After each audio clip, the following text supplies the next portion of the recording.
नमस्कार पुष्पेंद्र जी और बाकी जो अभी आपको लाइव सुन रहे हैं। आपने तीन घटनाओं का जिक्र किया, उसमें एक जिहाद से जुड़ा हुआ है, दूसरा माओवाद से और तीसरा चर्च से। ये तीनों जो धाराएं हैं, या हम कहें यूं, ये एक तरह का जो खतरा है, ये आपके भारत के थर्ड फ्रंट का प्रतिबिंब है। ये तीनों घटनाएं जो आपने बताई, इसका जो it is a mirror mirror of the third front of India, उसका ये अगली फेस, उसका ये नापाक चेहरा आपको देखने को मिला है। लेकिन आज मैं इन तीनों पे चर्चा करूं, इसके पहले मैं आपको कुछ आपका ध्यान ले जाना चाहता हूं पिछले 2-3 दिनों में जो हुआ है।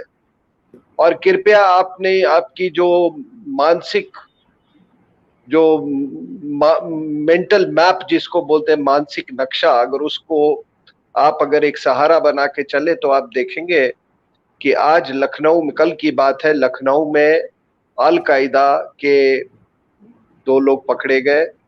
अल कायदा से जुड़े हुए अंसारुल गजवाए हिंद, उनका ये इंडियन जो एफिलिएट है, उसका नाम है अंसारुल गजवाए हिंद।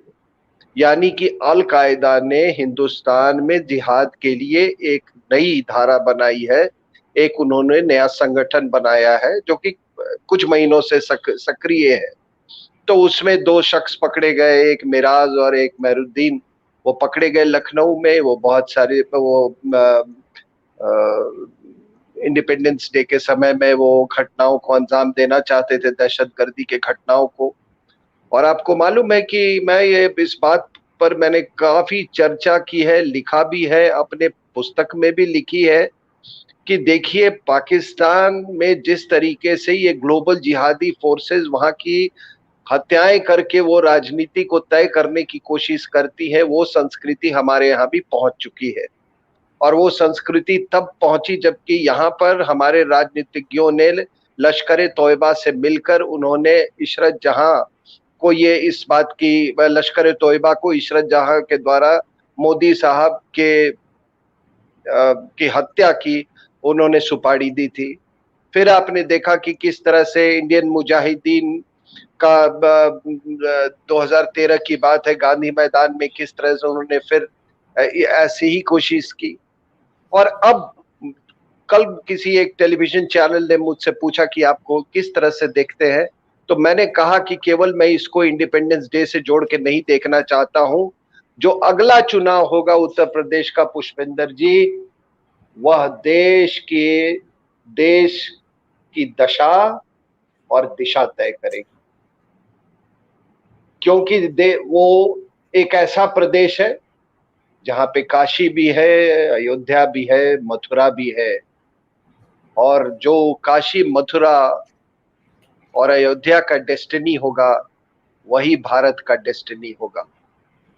इसलिए चुनाव बहुत महत्वपूर्ण है। और इसीलिए इसीलिए लश्कर तोयबा ना होके एक ग्लोबल जिहादी संगठन इस जिहादी साजिश में सक्रिय है।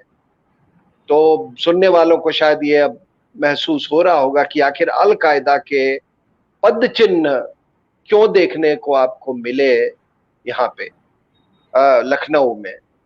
दरभंगा का आपने सुना इसके पहले, उसका जो लश्कर तोयबा के पद चिन्ह थे। आज जमाइतुल मुजाहिदीन बांग्लादेश के कुछ जिहादी पकड़े गए हैं कलकत्ता के में।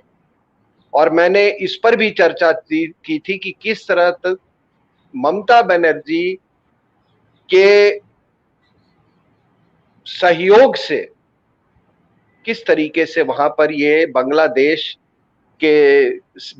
स्थित जितनी जिहादी संगठन है, उन्होंने अब हिंदुस्तान में अपना डेरा ही नहीं बना लिया, वो बंगलुरु तक पहुंच गए हैं।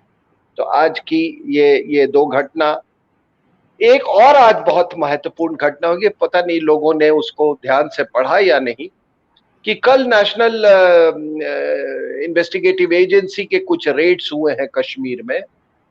और वो कुछ दारुल उलूम सेमिनरीज में हुए और वहां पर उनको जो मटेरियल प्राप्त हुआ और जो जानकारी मिली, वहां इंटरोगेशन के बाद 6 लोग गिरफ्तार हुए।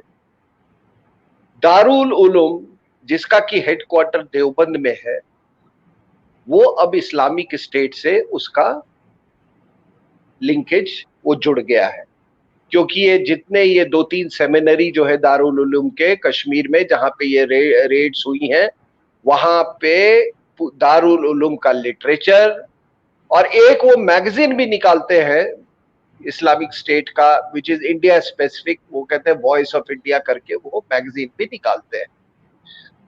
तो कई बार पुष्पेंद्र जी कहा जाता है कि भाई दारुल उलूम आप देखिए, ये तो कितने देशभक्त लोग थे, इन्होंने पाकिस्तान के लिए कभी नहीं वो किया। एक व्यक्ति था जो कि नालायक मदूदी, वो चला गया पाकिस्तान, बाकी तो वो यहीं पे रह के वो देश की सेवा करना चाहते थे। मैंने पहले भी कहा, ऐसी कोई बात नहीं थी। दोनों में बस इतनी बुनियादी फर्क था कि यहाँ के लोग जो यहाँ रह गए, ये आपके दारुल उलूम सहारा देवबंद में, उनका ये कहना था कि हम अभी दारुल हर्ब में रह रहे हैं, यहीं से बैठ के हम दारुल इस्लाम बनाएंगे। और उनका मदूदी का कहना था कि हम पाकिस्तान जाएंगे, वहां पर बेस बना के हम वहां से फिर दारुल इस्लाम बनाने की जंग हम छेड़ेंगे। तो इतना ही से फर्क था, लेकिन बाकी बेसिकली दे आर ग्लोबल जिहादी ऑर्गेनाइजेशन। और अब पता नहीं है आज की इस बात को लोगों ने ध्यान से पढ़ा नहीं कि दारुल उलूम देवबंद का डायरेक्ट लिंकेज इस्लामिक स्टेट से। तो ये अगर आप देखें, अगर आप पूरा मैप बना लें, तो आपने कश्मीर की बात बता दी, लखनऊ का बताया, दरभंगा का बताया, मैंने आपको कोलकाता का बताया आपको, और अब आपने साउथ में जिसकी चर्चा की, केरला की। तो आप सबको मालूम है, अभी कुछ दिन पहले कई अखबारों में और कई मीडिया के सूत्रों से ये रिपोर्ट किया गया कि वहां पे 2 महिलाएं हमारी, एक का नाम है फातिमा, जिसका नाम एक्चुअली निमिषा है, और दूसरी का नाम है मेरिन, वो दोनों अभी काबुल जेल में है। कुल मिला के पुष्पेंद्र जी 4 हमारे हिंदुस्तानी अभी काबुल जेल में है। ये वो लोग हैं जो 2016 में इस्लामिक स्टेट 21 लोगों की एक जत्था गया था, उसमें ये उस जत्थे में ये के साथ थे। अफगानिस्तान गए, नंगरहार जो वहां प्रोविंस है, वहां पर इन्होंने इस्लामिक स्टेट के लिए इन्होंने अपने पतियों के साथ जिहाद छेड़ा, और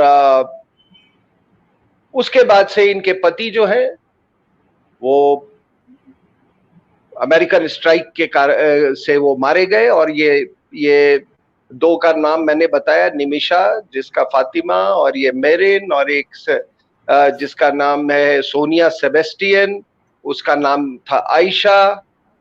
उसका जो हस्बैंड था अब्दुल रशीद से उसने शादी की थी, वो सबसे बड़ा सरगना था इस्लामिक स्टेट खुरासान का। ये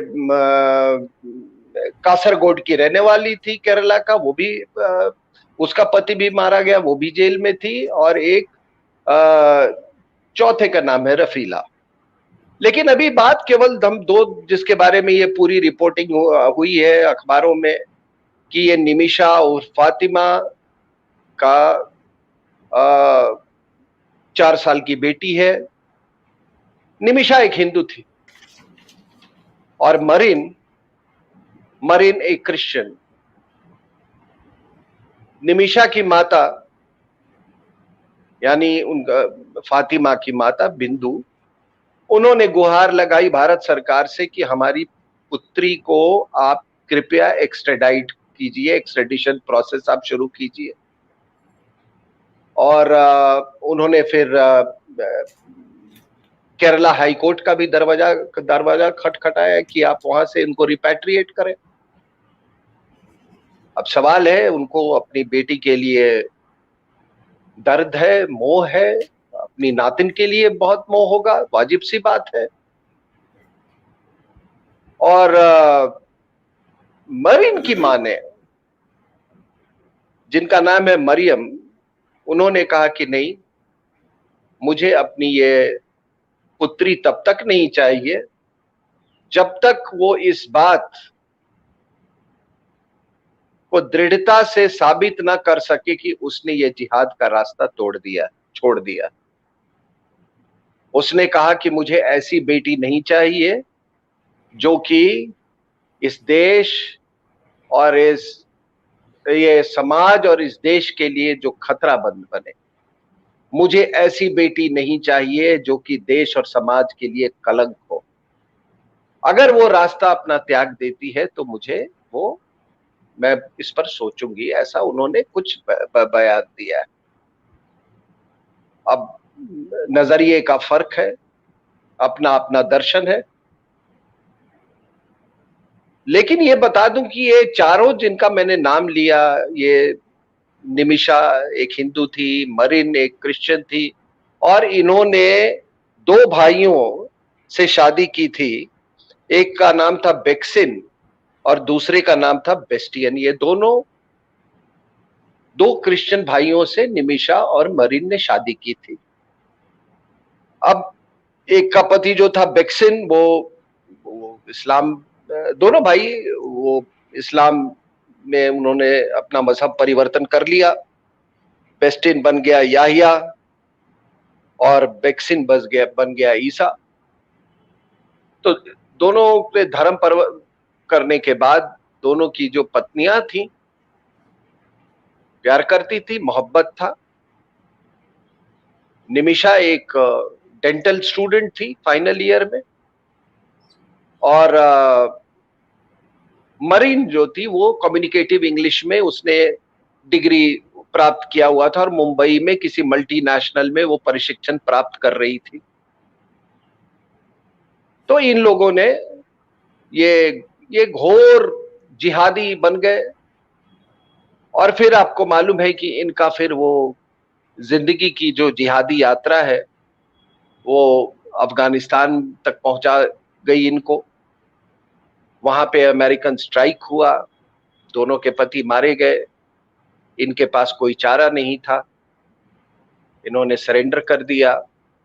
वहां पर फिर ये काबुल जेल में स्थित है। वहां पे कोई 408 ऐसे इस्लामिक स्टेट के जिहादी हैं, जिसमें पाकिस्तान के ज्यादा है, 200 से ज्यादा, कुछ 13-14 चाइना के भी हैं और देशों के हैं।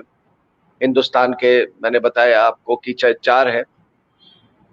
और अब इनकी माता जो है वो कह रही है कि इनको वापस लाया जाए। अब सबसे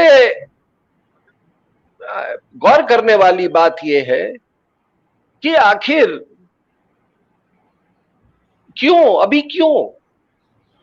क्योंकि उन्हें डर है कि अब तालिबान का कब्जा होने वाला है और तालिबान के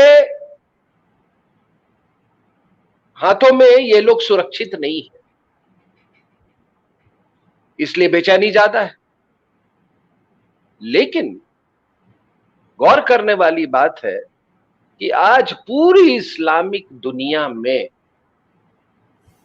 जिहादियों को जिहादियों से ही डर लगता है। जिहादी ही जिहादी के दुश्मन बने हो, चाहे वो जो पाकिस्तान हो और कोई इस्लामिक देश हो, शिया सुन्नी, अहमदिया शिया सुन्नी। तो ये देखिए ये कैसे कि ये तो गए थे कैलिफेट बनाने, इस्लामिक स्टेट का तो ऑब्जेक्टिव है कैलिफेट। लेकिन आज इनको तालिबान से क्यों इतना डर लगने लगा? फिर उम्मा कहां गया? उम्मा का क्या हुआ? और पुष्पेंद्र जी, एक सबसे बड़ा सवाल ये है, आज पूरी दुनिया को पूछना चाहिए, खास करके इन जिहादी संगठनों से, ग्लोबल जिहादी संगठनों से, कि निमिषा की बेटी का जिम्मा कौन लेगा? हिंदुस्तान या ये कैलिफेट? या ये ग्लोबल जिहादी संगठन?